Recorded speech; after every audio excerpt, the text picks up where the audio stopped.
दोस्तों festive season आने को अभी 3 से 4 महीने हैं, लेकिन उससे पहले जो आप मैन्युफैक्चरर्स देख रहे हो सब ने अपनी अपनी डिस्प्ले को जो है वो और इम्प्रूव की है, सब ने अपना पोर्टफोलियो मजबूत किया है। धीरे धीरे करके आप देखना हर एक मैन्युफैक्चरर जो है वो एक एक गाड़ी जो है वो फेस्टिव सीजन से पहले प्रेजेंट कर देगी, सो दैट उनकी सेल जो है थोड़ी सी जंप आए। उनमें से सिट्रॉन एक है जो अभी बेसाल्ट के साथ में आ रही है, फिर आएगी कर्व, एंड फाइनली जो मच अवेटेड गाड़ी है ऑब्वियसली हम इंडियंस की, तो that is Thar, none other Thar. Thar का नाम जो है वो उसके आगे जो है वो एक एड ऑन किया गया है, उसको कह रहे हैं वो रॉक्स। अब रॉक्स कैसा लग रहा है अमित सर, आपको क्या लगता है, रॉक्स अच्छा था या अरमाडा अच्छा था, या हम थार 5 डोर ज्यादा बेहतर बोलते हैं उसको? देखो, समझने की बात आएगी तो मैं ये कहूंगा समझाने के लिए थार 5 डोर कहना ज्यादा बेहतर। लेकिन नाम मुझे रॉक्स ज्यादा अच्छा लग रहा है। उसमें थोड़ा अलग तरह का दम है। दूसरा, किसी जमाने में अरमादा आती थी हम्म। और उसकी इज्जत नहीं थी, हम्म। वो एक्चुअल में सवारी ढोने काम आती थी। तो वो नाम थार के ऊपर जस्टिफाइड नहीं है। तो भाई साहब प्लीज, ना होना चाहिए था और ना ही किया। यानी महिंद्रा ने समझदारी से रॉक्स नाम दिया और वो सही काम किया है। अरमादा बिल्कुल सूट नहीं करता था। करेक्ट।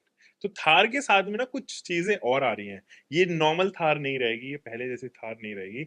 अब आप इसको सड़कों पर ज्यादा कंफर्टेबली, नॉट दैट कंफर्टेबली कि आप किसी एक मोनोकॉक चैसी पे बेस्ड एसयूवी से या मिड साइज एसयूवी से इसको कंपेयर करो, बट ये रेगुलर जो थार थी अभी जो फिलहाल आया करती थी, जो 4 मीटर के अंदर अंदर थी, उससे ज्यादा कंफर्टेबल होगी। उसके 2-4 पैरामीटर्स हैं जो मैं और अमित जी आज डिस्कस करेंगे। उनमें से सबसे बड़ा पैरामीटर जो इसको बनाएगा ज्यादा कंफर्टेबल, ज्यादा lifestyle oriented vehicle, and that would be none other than second row का एड ऑन होना, यानी कि स्पेस का एड ऑन होना।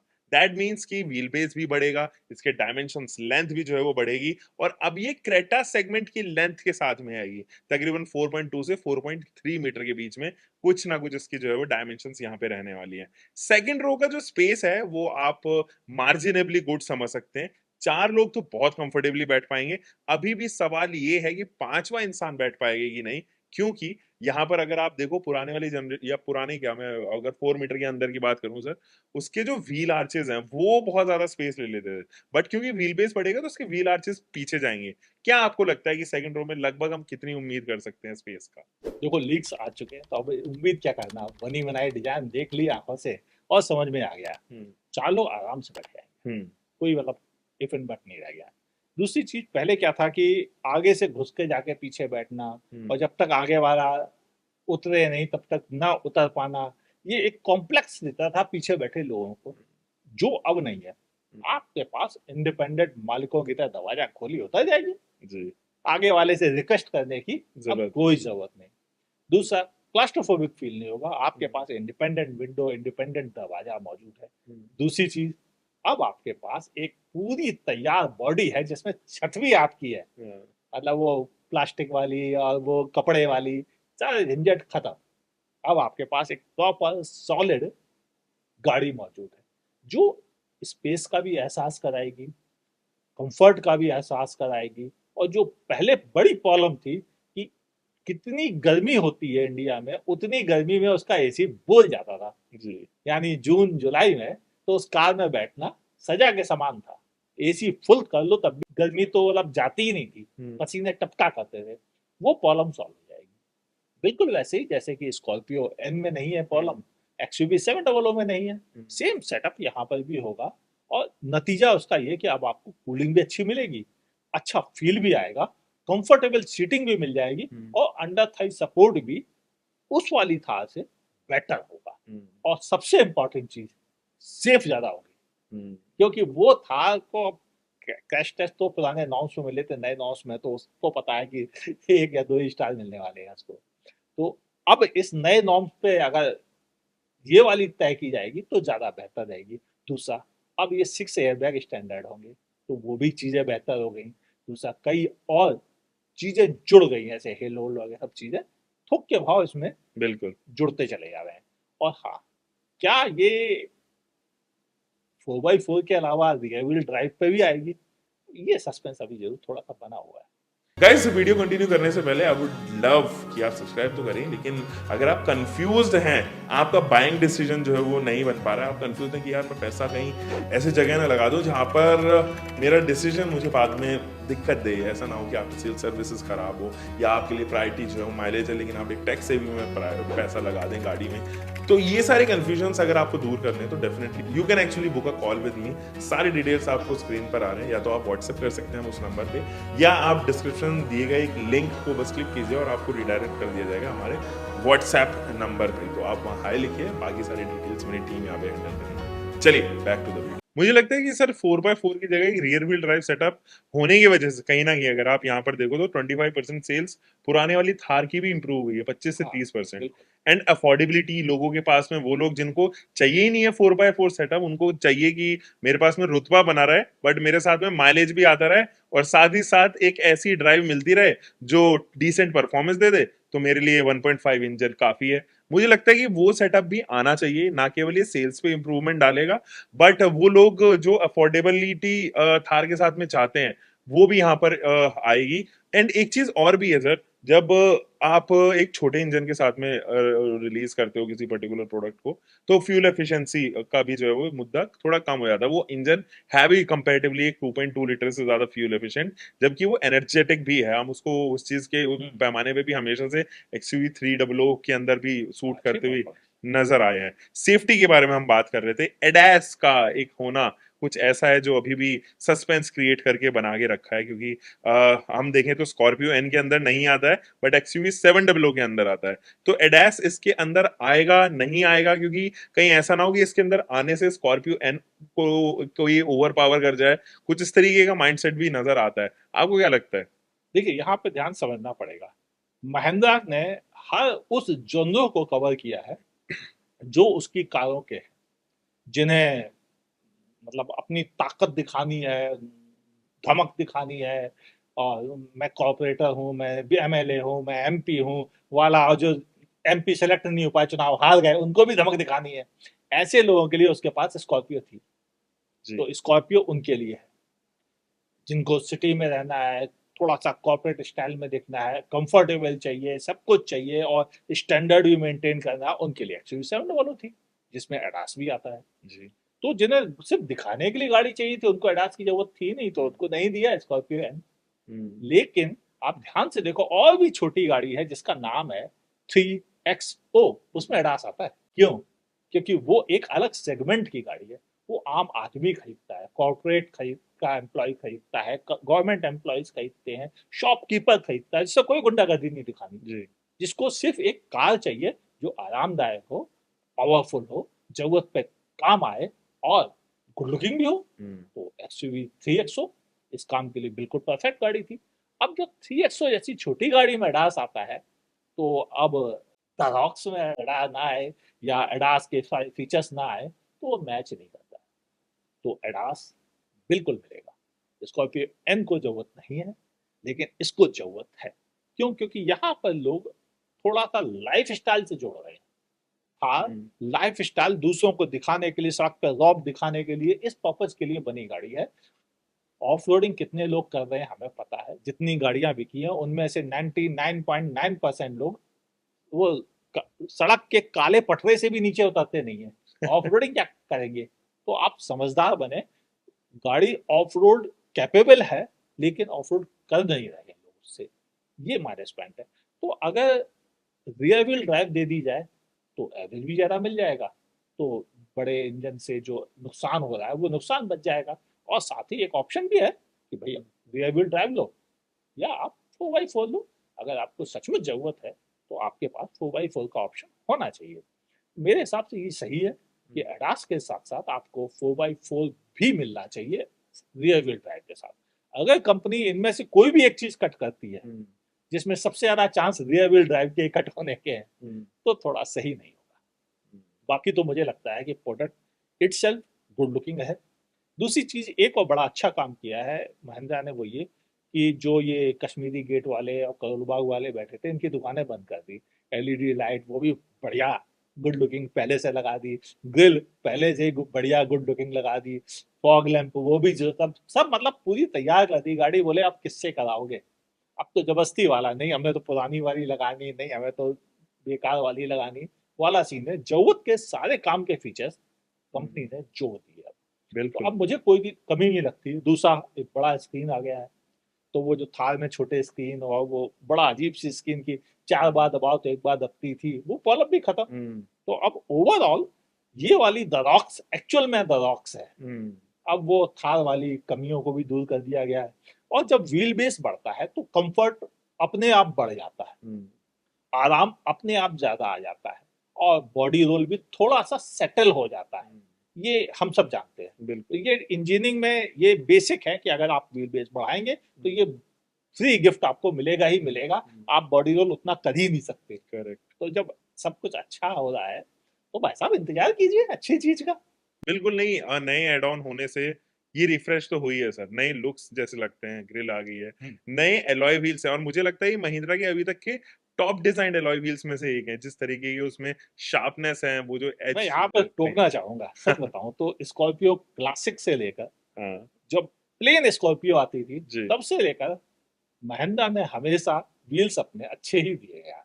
कभी मैं नहीं मानता कि महिंद्रा के व्हील्स खराब थे। करेक्ट। और चाहे वो पहले एक स्टालिन करके डिजाइन आता था, हाँ, वो था उसके पास, फिर उसके बाद दूसरे डिजाइन आए, और ओवरऑल चाहे आप एक्सयूवी 700 देख लो, हम्म, स्कॉर्पियो एन देख लो, क्लासिक देख लो, 3XO देख लो, मुझे सबके उसके अलॉय का डिजाइन पसंद आया। और मैं एलॉय। आज भी मानता हूँ कि उसके अलॉय सिर्फ गुड लुकिंग नहीं होते, हम्म एक्चुअल में मजबूत भी खूब होते हैं। हम्म वो खराब रास्तों को झेल जाते हैं। हम्म, अब वो नादान लोग हैं जो अच्छे अलॉय निकलवा के और चाइनीज लगवा लेके तोड़ लेते हैं। अब उनकी अकल को क्या कहें। करेक्ट। लेकिन ओवरऑल अलॉय के मामले में मैं खुश हूं कि महिंद्रा ने कम से कम लुक्स के मामले में और मजबूती के मामले में अच्छी क्वालिटी कराई दी है करेक्ट, हमेशा। बिल्कुल। अब पीछे जो है वो आपके पास में सेंसर्स हैं, कैमरा 360 डिग्री कैमरा जैसे जो है वो ऑफर होने की बहुत चांसेस हैं, उम्मीद तो यही है कि वो आने वाले हैं। और एक अच्छी चीज ये है कि उनके नई जनरेशन के जो स्टेयरिंग व्हील है जो स्कॉर्पियो एन में लगा है, वो इस बार थार में इंट्रोड्यूस होगा। और ट्विटर सेट्स जो हैं, जैसे आप स्पीकर के देखा करते थे रूफ माउंटेड, वो थोड़े और पीछे चले जाएंगे, क्योंकि आपको ऑब्वियसली एक हेडरूम भी जो है वो अच्छा बनाना है, और साथ ही साथ ये एक्सपेक्टेशंस भी हैं कि एक पेनोरामिक सनरूफ आएगी। तो एक कंप्लीट पैकेज बना देती है, मतलब उन लोगों को भी दुखी नहीं रखा गया है जिनको एक्चुअली में स्कॉर्पियो जैसे प्रोडक्ट में, या एक्सयूवी 3 जैसे प्रोडक्ट में, या एक्सयूवी 7W जैसे प्रोडक्ट में सनरूफ चाहिए था, वो उनको मिला। लेकिन थार में एक कॉम्प्लीमेंट्री नहीं आया। थार में इस वजह से भी नहीं आया था क्योंकि उसके जो रूफ्स हैं वो आप देखो वो पहले ओपन भी डिजाइन थे, भी। हाँ, ओपन भी थे। वो कि जब ओपनेबल भी ओपन था। ऑप्शन था कि आप कपड़े वाला कैनवास ले लें बिल्कुल। या आप हार्ड टॉप ले लें, तो हम्म। जब आपके पास इतने ऑप्शन है चाहे तो दोनों ही हटा लें। हाँ, तो जब करेक्ट। इतने ऑप्शन है तो उनको संदूक सनरूफ कहाँ की से क्या फिट है? होता उसमें।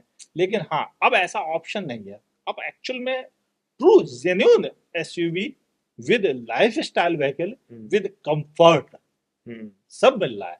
यानी परिवार वाला भी इस थार रॉक्स को खरीद सकता है। और जो ये सड़क पे जो थार के असली कस्टमर थे, वो जबरदस्ती चौकड़ी वाले कि गाड़ी तो 15 लाख की है लेकिन धौंस जमानी है 2 करोड़ की, हाँ, तो वो वाले भी कस्टमर भी इससे जुड़ेंगे। और जिनको एक्चुअल में फोटो खिंचाने के लिए केवल चाहिए वो भी कस्टमर मिलेंगे। तो थार रॉक्स एक्चुअल में एक जेन्युइन प्रोडक्ट बन गया है। अब इसे वो प्रोडक्ट नहीं है कि पहले खरीद लिया फिर उसके बाद रीसेल में जाके बेच दिया, बोले अब जो लॉस होगा देखा जाएगा, फोटो हमने अपना भोकाल बना लिया 3 महीने चला के। अब वो वाली बात नहीं रही, अब आदमी खरीदेगा और उसे रखेगा भी। करेक्ट। तो ये चीजें जो है वो महिंद्रा की गुडविल और बेहतर बनाएंगी। हम्म तो मेरे हिसाब से थार रॉक्स जेन्यून प्रोडक्ट है हम्म और इसका वेट करना चाहिए। और हम्म ऊपर से भाई इंजन भी तो बेहतर हो गए। हम्म अब वो स्कॉर्पियो वाले इंजन मिलेंगे आपको, ऑटोमेटिक भी स्कॉर्पियो वाले मिलेंगे हम्म जो AISIN द्वारा सप्लाइड हैं। हम्म जो महिंद्रा कोई ऑटोमेटिक बनाता नहीं है। महिंद्रा क्या इंडिया में कोई भी कंपनी कोई ऑटोमेटिक बनाती नहीं है, हम्म तो ऐसी कंडीशन में सबको इंपोर्ट करने पड़ते हैं बाहर से। तो ये भी इंपोर्ट कर रहे हैं और मेरे हिसाब से बहुत अच्छा काम करता है ये टॉप कन्वर्टर। हम्म, तो अगर आता है इसमें भी, और पूरी पूरी चांसेस है क्योंकि हमें आएंगे। लीक्स में दिख गए हैं correct. Already automatic gear box, हमें पता है कि ये सब चीज मिलकर कमाल मचाएगी। हम्म मतलब ये मान के चले कि थार की सेल घटेगी हम्म, और रॉक्स की सेल बढ़ेगी। इसी के ऊपर सवार होकर बढ़ेगी। बिल्कुल। और शायद कंपनी इस बात को जान चुकी है। और मे बी पॉसिबल कि इन फ्यूचर हमें थार के कई वेरिएंट में कट मिले, कि हम्म उनके कई वेरिएंट को हटाया जाए हम्म और कम कर दिया जाए उसका पोर्टफोलियो, और थार रॉक्स में सब कुछ मिले आपको बेस वेरिएंट से लेकर टॉप वाले कई वेरिएंट। और ताकि थार जिनको वही टू डोर चाहिए वो गिने चुने कस्टमर होंगे, उनके लिए मौजूद रहे। और सही भी है कि आप 12 लाख रुपए से स्टार्ट होके और पहले थार बिकेगी 16 लाख तक, और 16 लाख के बाद जो पैकेज स्टार्ट होगा 18-19 लाख से, वहां से रॉक से स्टार्ट हो जाएगी और वो पहुंच जाएगी 26 लाख रुपए तक। और मेन बात ये अच्छा रहेगा क्योंकि अब 26 लाख रुपए में आपको शानदार फीचर मिल रहे हैं, कनेक्टेड कार मिल रही है, एडास मिल रहा है, आपको अराउंड व्यू कैमरा मिल रहा है, पैनोरामिक सनरूफ मिल रही है, कंफर्टेबल सीटिंग मिल रही है, बेहतरीन व्हीलबेस मिल रहा है, और ऊपर से शानदार लुक्स मिल रहे हैं। और यहीं पर हम नहीं कम खत्म कर सकते इसको, यहाँ पर सेफ्टी मिल रही है हाँ, ये सबसे जो इम्पोर्टेंट है। ज्यादा बेहतर नंबर्स लेके आने के बिल्कुल। चांसेस है भारत एनकैप में। बूट स्पेस जो वो कॉम्प्रोमाइज हुआ था वो उसको हम भूल ही नहीं सकते हैं, वो आपको बहुत बड़ा मिलेगा। इसकी अच्छा म्यूजिक सिस्टम, म्यूजिक जो सिस्टम उसमें अच्छा, आवाज करेक्ट, दर करती थी, वो खत्म होके यहाँ पे बढ़िया प्रॉपर म्यूजिक सिस्टम मिलेगा, और अच्छी टच स्क्रीन मिल रही है, ये भी एक प्लस पॉइंट है। बेहतरीन approach departure as well as break over angle, और इसकी ग्राउंड क्लियरेंस अनडाउटेडली अभी पहले भी 226 मिलीमीटर की थी, अभी भी इससे कुछ ज्यादा कम तो नहीं हो सकती। देखो थोड़ी तो कम होगी होपफुली, हम्म क्योंकि गाड़ी थोड़ी अलग ढंग से बनी है, हम्म व्हीलबेस बड़ा हो गया है, तो अ, थोड़ा तो असर आएगा, लेकिन बिल्कुल, वो बहुत ज्यादा नहीं होगा, हार्डली 2-4 कुछ और उतने से कोई फर्क एक्चुअल कंडीशन में नहीं पड़ने वाला। करेक्ट। सर थार 4 मीटर वाली जो है उसके साथ में ना एक बहुत बड़ी प्रॉब्लम थी ब्रेकिंग को लेके। हाँ, ब्रेकिंग एक ऐसी चीज थी जो सच में सबको परेशान करती है। अगर आप 80-90 की स्पीड में पैनिक ब्रेक मारोगे तो ब्रेकिंग डिस्टेंस वाकई बहुत ज्यादा थी उसकी। वो भिड़ी जाती थी, हाँ रुकती नहीं थी भिड़ी जाती थी। वो मार्शल उस जमाने में जब आया करती थी ड्रम ब्रेक्स के साथ में फ्रंट में, उनकी याद दिलाती थी। लेकिन अब क्योंकि पीछे भी रियर में डिस्क हाँ, ब्रेक्स डिस्क दे ऑफर हो जाएंगे तो मुझे लगता है कि काफी हद तक ये समस्या भी जो है वो इम्प्रूव सॉल्व हो होती हुई नजर आएगी। सेंटर ऑफ ग्रेविटी क्योंकि इसकी अब मेंटेन हो जाएगी, हाँ, पहले जो है वो हाइट और ज्यादा लेंथ आप देखते थे तो वो रेशियो बहुत ज्यादा था जिसकी वजह से वो सेंटर ऑफ ग्रेविटी मेंटेन नहीं हो पाती। अब व्हील बेस ज्यादा होने की वजह से लेंथ भी ज्यादा होगी तो वो सेंटर ऑफ ग्रेविटी कहीं ना कहीं जो है वो काफी हद तक नीचे आ जाएगी और वो बिल्कुल। बेहतर रहेगा। इसीलिए मैंने बोला ना कि कंफर्ट क्यों बढ़ रहा है, उसका वजह हम्म यही है कि गाड़ी का जब व्हील बेस बढ़ता है तो ये सब चीजें अपने आप सॉल्व हो जाती हैं, हम्म और अच्छा बॉडी रोल हो जाएगा, कि अब आपको तकलीफ दे नहीं रहेगा। पहले क्या था, पीछे बैठे आदमी झूले ही करता था, कभी हम्म। सीधे बैठ ही नहीं पाता था। वो तो अब महिंद्रा कम की से लगभग कम, सब गाड़ियों में। नहीं ऐसा नहीं है, ऐसा नहीं है, इतना तो नहीं है। नहीं थ्री एक्सो मोनोकॉक में छोड़ काफी के, बेहतर है, थ्री एक्सो नहीं में बहुत। मोनोकॉक छोड़ के अगर उनकी हाँ, लेटर फिल्म देखी हाँ, जाए तो तो लगभग सभी में हाँ, ऐसा ही है। फिर भी स्कॉर्पियन में काफी कम हो कम है गया हाँ। है स्कॉर्पियो क्लासिक के मुकाबले। तो यहाँ भी मुझे मालूम है कि ये थार से हम्म बेहतर हो जाएगा। बिल्कुल। और अब जो ऐसे पहले क्या था कि बुजुर्ग हॉस्पिटल ले आने वाले पेशेंट्स, हम्म ऐसी कंडीशन में आप उनको कहीं ले जा नहीं सकते हम्म थे, थार के साथ, इसके साथ आप ले जा सकते हो। हम्म अब ये एक्चुअल जेन्युइन कार बन गई है, एसयूवी बन गई है, जिसका हम्म, आप बेधड़क इस्तेमाल कर पाओगे। तो बिल्कुल। ओवरऑल तो मैं कहूंगा कि मैं भी खुश हूँ, क्योंकि मैं थार से खुश नहीं था। सबको मेरे वीडियोस देख के पता था कि अमित जी को थार पसंद नहीं आई। और क्यों पसंद नहीं है, उसका रीजन था कंफर्ट नहीं था उसमें। हम्म और जब कंफर्ट ना हो तो आप इतने पैसे डालकर सिर्फ मतलब तकलीफ ही उठाओ, हम्म तो ये कहाँ की समझदारी थी। सिर्फ दिखाने के लिए गाड़ी थी, कि दूसरों पर रौब दिखाने के लिए आपने गाड़ी खरीदी, अपने लिए तो खरीदी ही नहीं थी हम्म वो गाड़ी इसी पर्पज के लिए थी, फोटो खिंचाओ, दूसरों में रौब गांठो, जबरदस्ती हॉर्न बजाओ, पीछे जाके चढ़ जाओ, मतलब ये काम हो रहे थे उस थार से। आराम तो कहीं था ही नहीं। अब कम से कम आराम भी शामिल हो गया, टेक्नोलॉजी भी शामिल हो गई, सेफ्टी भी शामिल हो गई, और ब्रेक्स भी बेहतर हो जाएंगे, I am very much sure. और जब मैं इसे चलाऊंगा 16 तारीख को, तो काफी चीजें और भी क्लियर हो जाएंगी, बिल्कुल। होपफुली, कि कैसा चल रहा है, क्या क्या चीजें हैं। नहीं ये नई जनरेशन जो इंजन्स महिंद्रा में लगे हैं इनके साथ में ऐसा कोई प्रॉब्लम नहीं है। महिंद्रा को ज्यादा ट्रबल शूट भी इनको करने की जरूरत नहीं पड़ी। महिंद्रा को कहाँ ट्रबल शूट करने की जरूरत है वो है उनके सॉफ्टवेयर, इलेक्ट्रॉनिक्स, टेलीमेटिक्स, इन सब पे उनको थोड़ा करना चाहिए। उनका वही हाल है जैसे थोड़ा टाटा का भी हाल हाल फिलहाल में हमने देखा है। और एक आफ्टर सेल सर्विसेज वो तो हम लोग सभी जानते हैं, over the period of time ये चीजें भी इंप्रूव हुई नहीं है। ऐसा नहीं है हाँ, कि आज से 4 साल पहले जो सिचुएशन थी वो आज भी यही है। इंप्रूव डेफिनेटली हुई है। जब प्रोडक्ट आपके पास में आपके पोर्टफोलियो को मजबूत करता है ना तो ये सारी चीजें बैक ऑफ द गेम जो है वो आपको इंप्रूव करनी ही पड़ती हैं। तो टेलेमैटिक्स आप एक्सयूवी 3XO में देखो सर, कंपैरेटिवली कम कंप्लेंट्स है काफी जैसा कम हमने कंप्लेन, 7W में देखा था। बिल्कुल सही। अब उम्मीद है कि एक्सयूवी 3XO से भी कम कंप्लेन इसमें हो तो ज्यादा बेहतर रहेगा। फिंगर और क्रॉस, हाँ फिंगर यही क्रॉस्ड, कहा। टच वुड तो कुछ इस तरीके से आपको लेकिन एक बेहतर टच स्क्रीन सेटअप मिलेगा। हो सकता है कि कुछ और चीजें जो हम नहीं एक्सपेक्ट कर रहे थे वो भी आ जाए, वेंटिलेटेड सीट्स इसके अंदर आ जाए, या कुछ ऐसा ऐसा आ जाए अद्भुत जो आपको पसंद आ जाए। रियर के इस इवेंट से डेफिनेटली आने वाले हैं, रियर का आर्मरेस्ट आने वाला है, बहुत सारी चीजें ऐसी हैं जो इसके अंदर एक्चुअली में आने वाली है, जो आपको खुश करेंगी, जो आपको बताएंगे कि ये मतलब कंफर्ट तो अर्बन एसयूवी का दे रहा है, but at at the same time एक टफ ऑफ रोडर का भी मजा दे रहे हैं। तो अर्बन के साथ में एक टफ ऑफ रोड का टच जो इसके साथ में आएगा वो बहुत सुकून देगा आपको। तो गाइज ये जो थार आने वाली है इसके एक्सपेक्टेड प्राइसेस के बारे में जानते हैं, और लगाते हैं कि क्या अनुमान लग सकता है यहाँ पे प्राइसेस को लेके। अमित जी, इसका बेस वेरिएंट आपको क्या लग रहा है, तकरीबन किस प्राइस पॉइंट तक आना चाहिए? देखो, इंजन जो है वो बड़ा इंजन है, वो 1.5 लीटर इंजन तो है नहीं। तो 1.5 लीटर इंजन वाले टैक्स बेनिफिट भी नहीं है क्योंकि बड़ी गाड़ी है। तो नेचुरल है, फिर बेनिफिट कौन से आए? फिर आए 2 लीटर इंजन वाले। 2 लीटर थार जो स्टार्ट होती है 14 लाख कुछ थाउजेंड से स्टार्ट होती है। तो ये मान के चलें कि उसमें इंजीनियरिंग कॉस्ट जोड़ते हैं तो 16 लाख के आसपास से इसका बेस वेरिएंट स्टार्ट होगा। और टॉप एंड वेरिएंट जितने फीचर्स हैं उस हिसाब से तकरीबन 6 से 7 लाख रुपए टॉप वेरिएंट और ऊपर चला जाएगा। तो अगर 16 लाख में 6,000 6 लाख 7 लाख जोड़ते हैं तो 23 लाख के आसपास इसका टॉप एंड वेरिएंट की कॉस्ट होगी। और 6 एयर बैग वगैरह सब तो जुड़ ही गए अब, तो इतनी कॉस्ट का अंतर आएगा। इससे कम की उम्मीद कम है। करेक्ट। हो सकता है कंपनी की सोचे कि चलो भाई हम लॉस उठा लेते हैं एक वेरिएंट में, बेस वेरिएंट में, जैसा कि अक्सर वो करते हैं। वो लॉस उठा के उसे लॉन्च करते हैं और फिर उसके बाद चुपचाप धीरे से कट कर देते हैं, या उसकी सप्लाईज नहीं करते हैं, या बहुत कम सप्लाईज करते हैं, सिर्फ नंबर दिखाने वाली सप्लाईज करते हैं। तो हो सकता है कि वो 15.5 से कर दें, बाकी कोई चांसेस नहीं है इससे होने का। मेरा अनुमान है कि जो एक्चुअल में कस्टमर लायक वेरिएंट होगा उसकी कीमत 18 लाख रुपए होगी। कस्टमर खरीदने लायक variant 18 lakh ex showroom. Ex showroom. तो आते आते 20 लाख पड़ गई। तो वो पड़ेगी तो है ही। वैसे भी अगर आप ध्यान से देखो तो अभी भी थार का जो टॉप वेरिएंट था जिसमें 6 एयरबैग कुछ भी नहीं थे, वो वेरिएंट भी इस समय 20 लाख रुपए ऑन रोड है। बिल्कुल। तो जब वो वेरिएंट 20 लाख रुपए ऑन रोड हो सकता है, छुटकी साइज का, इसमें कोई फीचर्स नहीं है, तो ये तो बहुत बड़ा उससे है, बहुत बेहतर है, बहुत ज़्यादा इंजीनियर्ड है, ज़्यादा सेफर है।